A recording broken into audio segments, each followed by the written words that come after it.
So, what do I think about Duke Nukem Forever? Well, I would say it's rather good. And before you start leaving negative comments, let me give me a chance to present my case. I will admit, as a PS3 game, it's not up to standards, but as a nice little sequel to Duke Nukem 3D and how to finish Duke Nukem's story off, I think it's really well done, with the opening tutorial level starting where Duke Nukem 3D left us 14 years ago, in the final battle on the roof with the Cycloid Emperor, where both the stadium and the Cycloid Emperor have been very nicely remade, and so has the final cutscene of Duke Nukem 3D, where Duke Nukem kicks the Cycloid Emperor's eye for the field goal to win the game.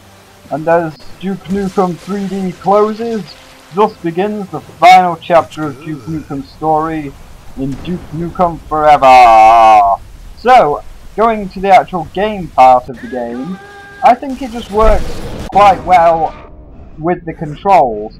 I know it's not the great big 14-year wait extravaganza we were all expecting, and the graphics are quite poor for a PlayStation 3, but as a trip down memory lane and a nice ride of nostalgia to finish Duke Nukem's story off, it works rather well. The combat and the movement is nice and fluent, like you move the left analog stick to move and the right one to turn. And obviously you've got all the fun little things where you mess with the set pieces like in the old games, such as pissing, playing pool, and drawing things on a whiteboard. So, yes, once you've drawn them, you also get complimented by black guys. Isn't that right? I don't understand any of it, but I bet if I did, that guy over there would still have his arm. And at least one of his balls. Yes. Yes, he would. And he wouldn't have a giant yellow eye in his, or a giant... I'm bringing sexy back. And of course, from messing with the set dressing... Look at my ass. Do it now. You sometimes get health upgrades while Duke Nukem spurts his witty one-liners. And you can put stuff like "fuck off kid" to this little kid who wants you to sign his autograph book, and you'll still get the health upgrade because the computer doesn't know any different. So yes, you can mess with the set for fun, or to get health upgrades, like I just showed you with the admiring yourself in the mirror and signing the autograph. And sometimes you even get achievements for doing the little tasks, such as the drawing one. There you go, achievement for drawing a penis on a whiteboard, and my personal favourite, punching this guy, punching the guy out. Oh, God. I think I just killed him.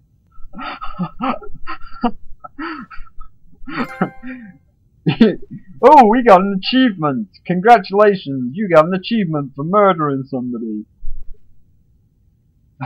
I'm just gonna walk away now. Moving on to the combat.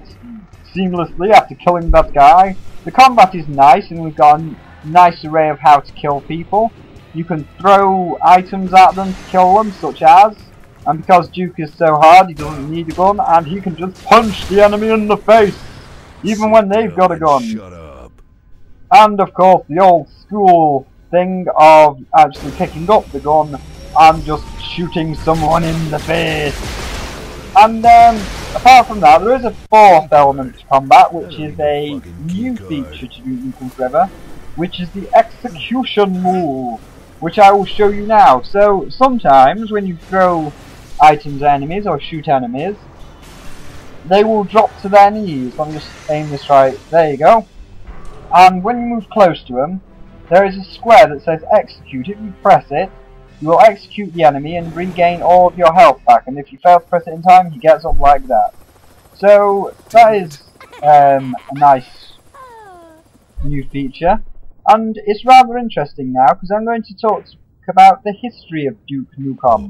Oh, yeah, and right there. if you actually chop Duke Nukem in half, you can see all the games and all of the ideas that went into him, like the rings in a tree stump. So we start off in Las Vegas, which is bright and colourful, and I can't actually remember what game I was supposed to be referencing this to. But yes, it starts off like this. It's a nice bright and colourful first-person shooter with parodies over there, which I'll get to later. Then it moves into a darker, grittier Silent Hill Doom 3 type shooter when you go into the alien hive, ripped directly from H.R. Geiger. And I am not joking about this, I'll just take some slight time out to do this. When you see the alien queen, she looks pretty much like the alien queen from Alien vs Predator. This hive is pretty much literally ripped from H.R. Geiger. Even the way the little pods open from the flowers, so there was definitely some alien influence. And for the hive, I recommend playing this in the dark. So as you saw, where the Octobrain come out that door, I was playing that at 11 o'clock at night in the dark, and when that thing came out the door for the first time, I was like, ah! So yes, there's a lot of jump scares in the hive, so I would definitely recommend playing the hive area in the dark, because such as the Octobrain coming through the door, you don't expect it, you do get a lot of fun jump scares, which makes the experience a lot more enjoyable. And just before we move on to the next ring in the tree stump of age, oh, never mind, I won't kill him. And then we move on to the Gears of War type area, where we're just running around the industrial areas shooting enemies, which I was a bit unhappy about. This is one of the issues people didn't like it, because all of the previous areas I just shown you, there was like little puzzles to solve. Granted, they weren't Legend of Zelda extravagant puzzles, but there was puzzles, and in that area there wasn't. And near the end we move into the driving and shooting in a desert area, also known as the Halo 3 Age of Duke Nukem. Obviously there are a few levels I've left out and I don't want to spoil for you, like the underwater level, that's all I'm saying. There are other levels apart from that, but I will not spoil all of the levels for you because I want to give you some surprise. And there is also another new feature, which is the novelty of being shrunk, where Duke Nukem goes tiny and you can drive the little kid's RC car and everybody's a lot bigger than you. And I admit that is rather fun, driving around the ruins of the casino as Mini Duke, and it's even more hilarious when he sees like one of those pop girls and he looks under her dress to see that she's not wearing any pants, and he's like, damn, that's one big pussy. So yeah, there's a lot of fun novelties to Duke Nukem Forever which just make it more enjoyable. So I think I will just now get to the parts why people don't like it. So let's get to the actual gritty part of things. So I will come to the biggest flaw in a second, which is the physics engine, and it's not the main physics engine which allows you to run and stuff. It's mainly the physics engine to do with things that are in the air, like the Octobrain, and I will come back to that Octobrain. Oh my god, the air physics engine. But yeah, so let's get the nitty gritty things out of the way. So obviously the first problem why people don't like it is of course the graphics, which are not PS3 graphics, they are very early PS2 graphics. This is easily shown, one, because you can tell it's PS2 graphics, and two, it's like Crash Bandicoot The Wrath of Cortex, that early PlayStation 2 stage where the voices don't match up to the lip movements, like over here.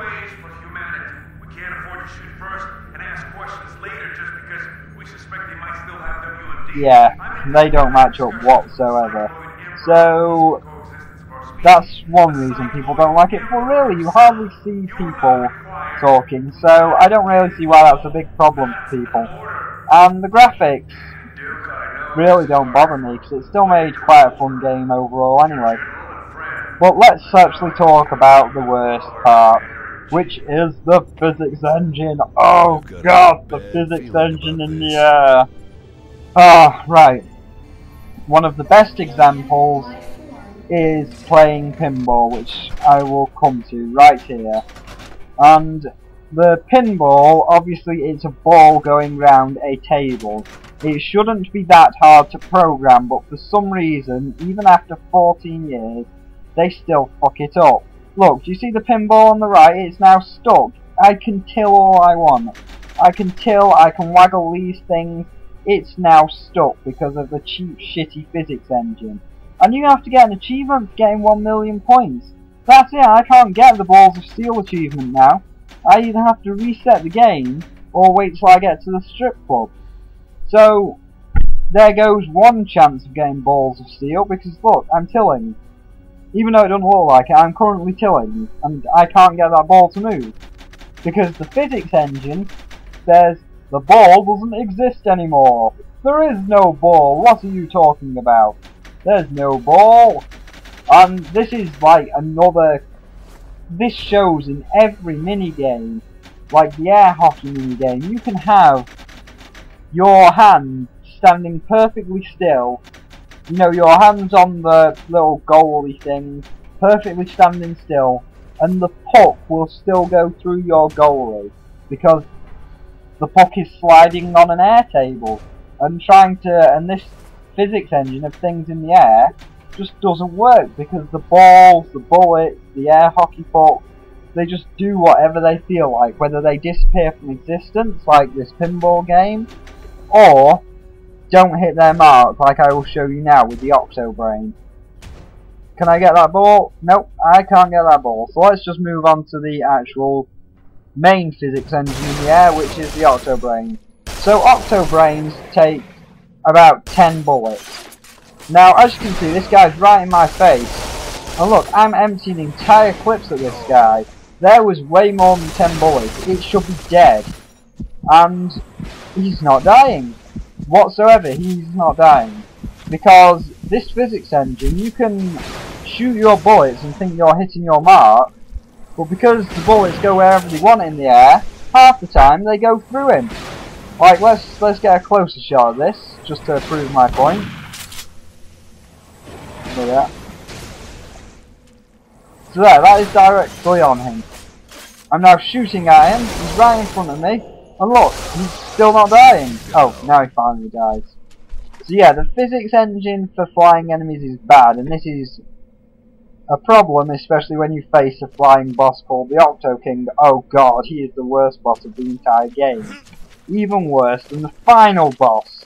So, overall, because I see my videos coming to an end, and this review is going on way too long, I just wanted to talk a little bit longer because it's a 14-year game, and I wanted to say, look, this is why you should like it. Oh yeah, and one other thing is, sometimes the game will throw unfair challenges in your way, which you are ill-equipped for. Such as here, I am tiny and I've got to face 3 giant aliens. And the problem with this is, each alien takes 100 bullets to die, I counted.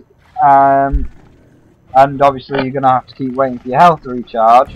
But this is on normal and there's 3. I played this on the harder setting, and there's 5 aliens, at which point that drains all your ammo. And what happens after you defeat all 5? Well, I'll certainly show you in a second. So yeah, I'm now pretty much out of Ripper ammo, and I'm out of my Devastate, which I didn't want to use, so I was trying to save the ammo for the boss in the next level. But I've got no choice because there's 3 great big enemies and I'm pretty much out of ammo. So, once you, you know, take all your damage and shoot them a lot, what happens after all that?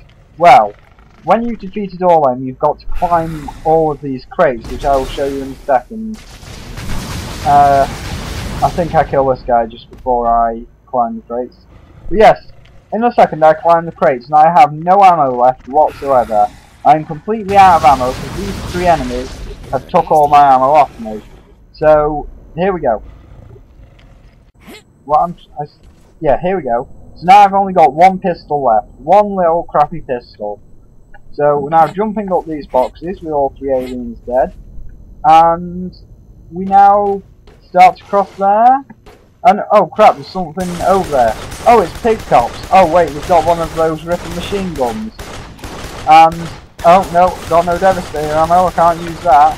Oh crap, I'm getting shot, Ooh, I need something good to take these out. I need like the machine gun.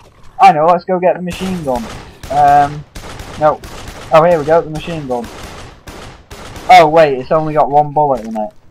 So, in the harder settings, I do see it is like really hard, and I admit the challenge, but sometimes the challenge is just a bit overwhelming because they throw great big baddies at you and you're not prepared.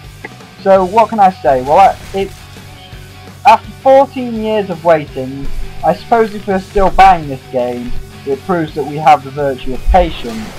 And I guess after 14 years and knowing that it's going to be the last ever Duke Nukem game, I tried to be nice to it and tried to give it a good review, because after 14 years and knowing it's the last ever Duke Nukem game, that's how the story should end.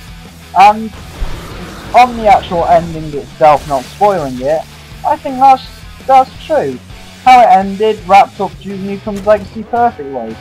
There's no, there's no way that they can make another sequel. They tied it up. They tied up all the loose ends. So yes, it's not a great PS3 game with all the big shiny things that we were expecting after 14 years, but it's a nice little trip down memory lane for Duke's last ever game.